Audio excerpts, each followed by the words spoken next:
Hello, Ibby. Welcome. You're Um, muted, Ibby. Did. well, I might just take a moment to welcome everyone who is watching us live right now. And my name is Putnam Smith, Education Director at NEYT, as you may or may not know. And for the past month, I've been working with three fabulous playwrights for the Fearless Online Playwriting Group. And I thought we would just maybe go around and just say your name and what your role has been in this actor, playwright, director. And then we will get started with the reading of the plays. And the director will, or the playwright will give just a very brief introduction to the play and explain anything that needs explaining. But otherwise, this is mostly just a reading of these new works to celebrate these new voices, and we're delighted that you are joining us. I might, in normal FOP fashion, I will turn it over to Eden. If you can just say your name and your role, and then you can call on someone else. All right. I'm Eden. I am a playwright in this group. And we'll go to Julius. Hello, I am Julius. I am also a playwright. Blue. I'm Blue, and I'm also a playwright. Alex. I'm Alex. I use she, her pronouns, and I am an actor. Piper. I'm Piper, and I'm an actor. Tara. I'm Tara. She, her pronouns. I have written plays before for the same program, but today I'm just an actor. And I'm going to pass it on to Lila. Hi, I'm Lila. I'm an actor in this program, and I use she, her pronouns. Let's go to... not gone yet. Oh boy. Ibby. I'm Ibby, and I am an actor. And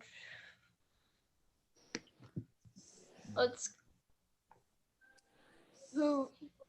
Quinn and Samantha. Okay. Oh, Quinn. Quinn. Go to Quinn. Hi, my name is Quinn, as you have previously heard, and I'm an actor and nothing more. Let's go to Samantha, last but not least. Hi, I'm Samantha, and I was a director for this. And back to you, Putnam, I guess. All right, awesome. We forgot to mention that me and Eden were both in the style of other great duos of brothers directing the plays that they wrote. Me and Eden both directed as a team each other's plays. You were directing brothers. Yes. Excellent. And I also just want to give a shout out to Jerry, Mr. Jerry Stockman, our technical wizard behind the scenes here, behind that FOP Festival banner there. So without further ado, we are going to have three short plays tonight, starting off with a play by Eden. I'll let her introduce that. Following that will be Blue Berengel's play, a monologue, and finally, last but not least, will be Julius Jensen's play rounding out the evening. And I will invite whoever is not in Eden's play to shut off your video, and Eden will give a little intro, and we will be off. All right, this is a short play that I wrote based on a verse from Joni Mitchell's song, Comin' from the Cold, and the title is also taken from a lyric from that song. This is called Some Stone Commission.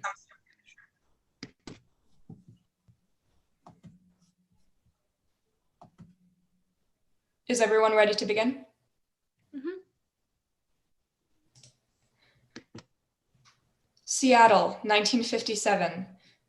Dim, eerie lighting shows a park, late evening, several statues, but the focus is on that of a young woman frozen in a dance.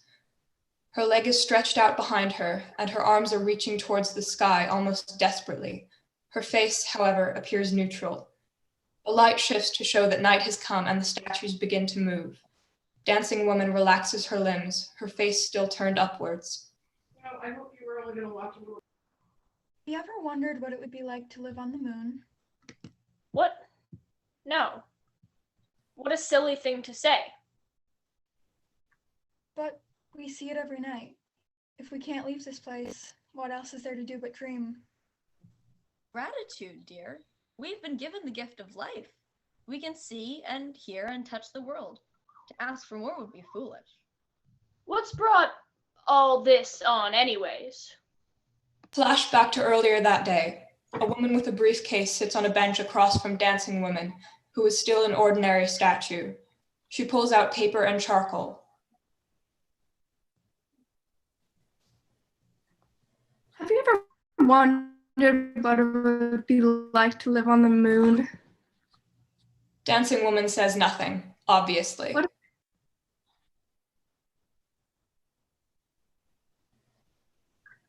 What a beautiful creation you are.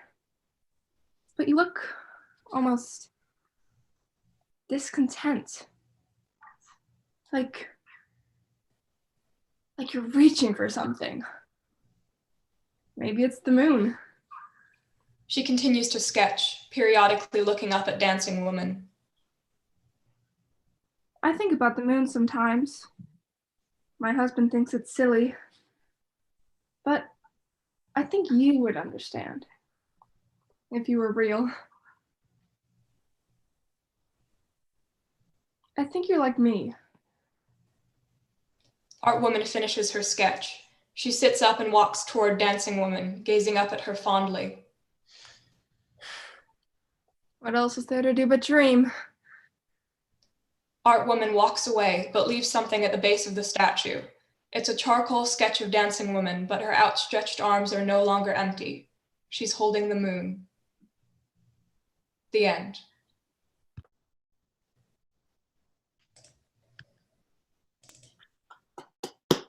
Awesome. Thank you, Anthony Eden, for that. That was fabulous. And nice work, actors, as well. With one measly rehearsal that was thrown together and beautifully done. All right. I will now turn it over to Blue Berengill, who will introduce our next play, which is a monologue performed by Ms. Alex Ather. All right, I'll turn it over to you, Blue, if you would like to say a word or two.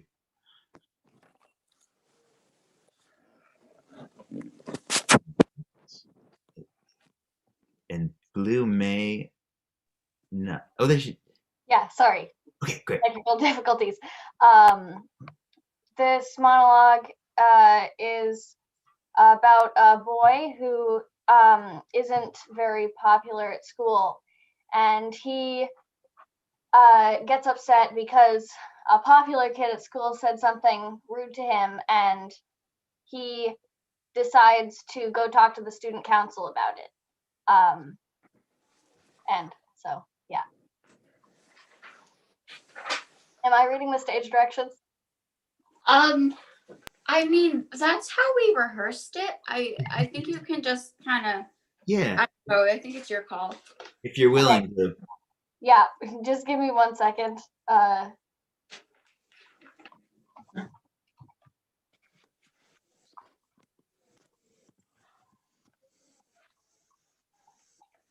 It's raining, 2019, 3:45 p.m. Nick has just left school. A random popular kid passes and says something mean. Nick gets really upset. He runs back into the school and into the classroom where the student council is meeting. They all stare at him as he slides into the room and stands at the wooden podium in the center of the room. Guys, I need you to listen to me for a minute. I don't think you ever get real problems to solve, so here's your chance. That's what Sophia always says, not me. Anyway, there's a problem. My problem. And also other people's problem. It's just that, you know how there are popular people and unpopular people? The thing is, the The thing is, the popular people have control over all of us. And they make us unpopular people feel like we have no purpose. Like our only use as human beings is to give them the answers on the homework. Not all of us are even that smart. It makes me feel like I can either be popular or be intelligent. And if I'm not either, I should just go ahead and give up on life. That's not really fair, is it? They say we could be popular if we just tried. And they're right. All you really have to do is dress like them, pretend to share their interests, and do social media and stuff. But what if I did that? What if I did all of those things and became a popular kid? What if then I decided that I wasn't worth it? It wasn't worth it and changed back to myself. Then I would be that kid who tried to be popular and failed. Who wants to be that kid? Failing sucks. Those of us who decide, for whatever reason, that it isn't worth trouble of changing, we're tagging ourselves as useless and nerdy. I think you guys should try to do something about it. I mean, you're not very popular, so this should make sense to you. Unless it doesn't. It probably doesn't. I'm gonna go.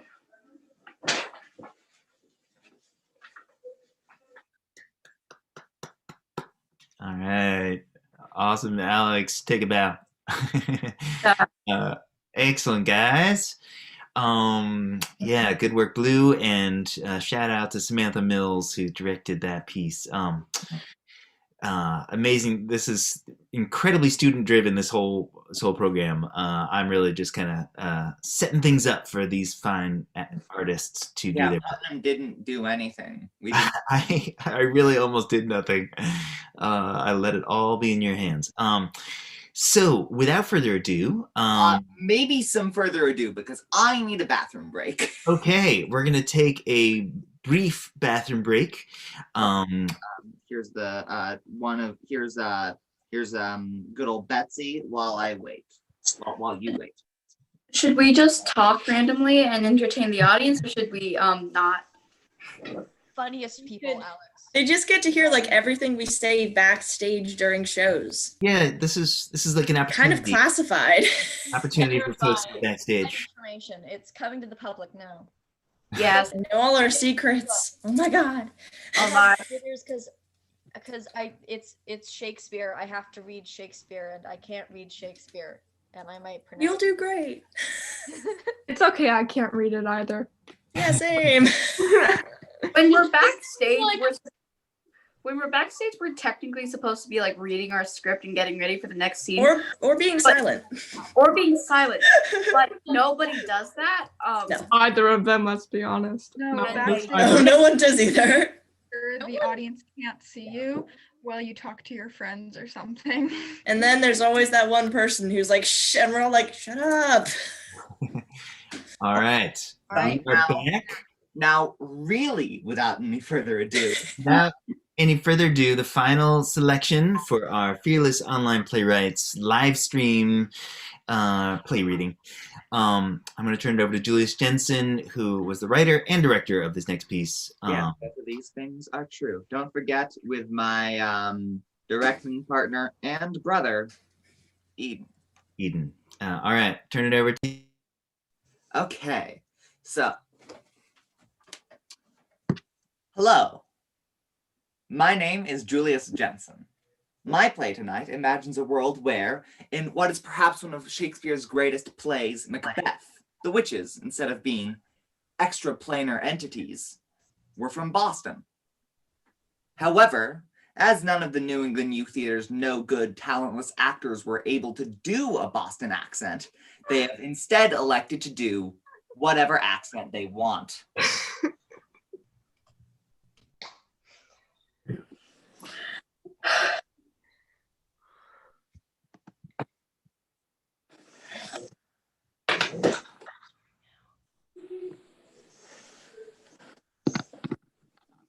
All right, let us begin. Okay. So foul and fair a day I have not seen. How far is to call to Foras? Oh, what are these, so withered and so wild in their attire, that look not like the inhabitants of the earth, and yet are on it? Live you, or are you aught that man may question? You seem to understand me, by each at once her choppy finger laying upon her skinny lips. You should be women, and yet your beards forbid me to interpret that you are so. Speak if you can. What are you? Rude. Excuse me? We don't have beards. It's just vines. Well, I don't have a beard. You have a little bit of one. You want to say that to my face, Carol? No. Guys, the prophecy.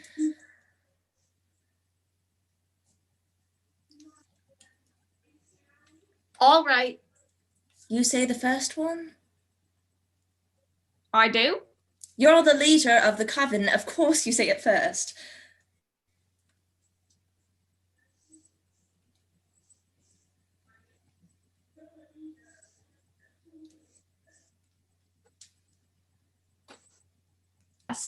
For effect. We practiced it all last night. You said you wanted to go first. We got to have a talk about your memory, Daryl. Allow me to interject. Your name is Daryl? Yeah. With one like Daryl Hannah. Who?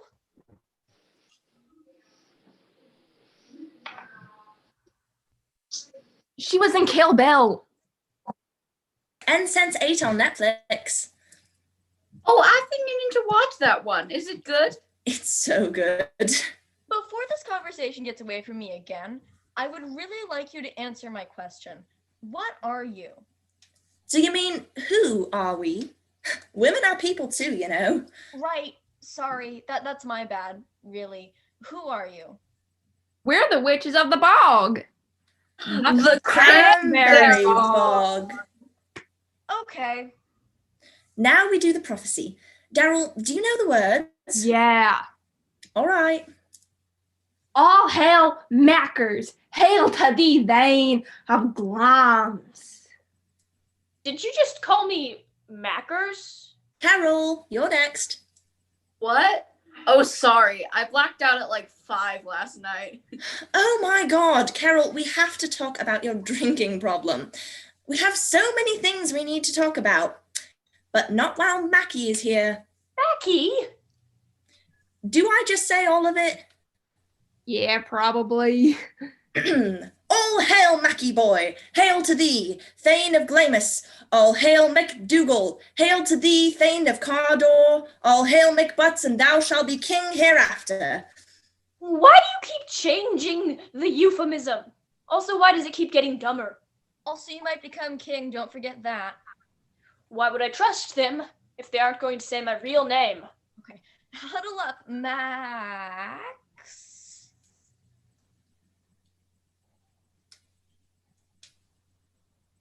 I don't trust them. First of all, they won't say my name. Second of all, they're women. That's very sexist, Max. I thought better of you. Don't call me Max. What about your wife? You trust her to an alarming degree. That's an exception. She's my wife. Also, she's hot. I mean, have you seen her? Again, Max, very sexist. That's not what I'm about. No, actually, we agree. She's a total smoke show. Really? I'm gay. And I'm Pan. I'm bi-curious. Shut up, Carol. You guys could hear us the whole time. Yeah, you're in the Cranberry Bog, and we're the witches of the Cranberry Bog. Why do you think Cheryl's wearing nothing but cranberries? For clairvoyant powers. I thought it was a fashion statement. Can we get back to the part where he's going to be king? That's very cool. Again, I don't believe them. I know this sounds a little needy, but do you guys have anything for me? Am I going to get anything from you guys? Anything at all? Probably not. Those 3 hails at the beginning are going to be very awkward. It's gonna hail today? I didn't see that in the forecast. Hail, hail, hail. Lesser than Macklemore, yet greater. Macklemore? Really? Not so happy, yet much happier. Thou shalt get kings, though thou be none. So all hail, Banquo and the Scottish play. All right, that's it. I am a straight, cisgender, white, landowning man. I don't deserve to be spoken to like this.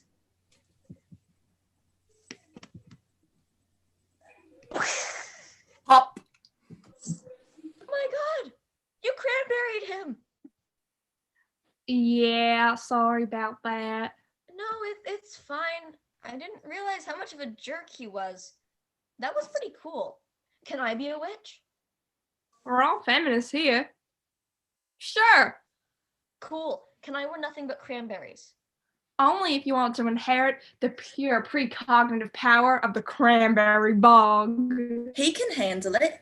That prediction about his wife? Spot on. Should I change my name? You guys will have a theme going on. Banquirl? Nah, sounds like antibiotics. Ban Carol? Don't mind if I do.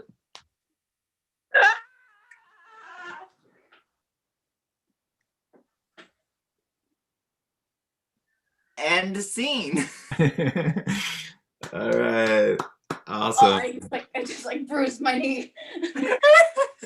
Well, I would love to invite all of the actors and playwrights to turn their videos on if they choose to, if they're willing to, and maybe just if everyone can take a little bow on 3. 1, 2, 3. And again, a thank you to Mr. Jerry Stockman making the technical things happen behind the scenes here, and yeah, thank you so much for joining us for this play reading of the first Fopstival. Yeah, that's I guess all I have. Good work, guys, and thank you for joining us and being part of this. And we'll see you, if not at the theater, around and about online. All right. Good night, guys. Bye, guys.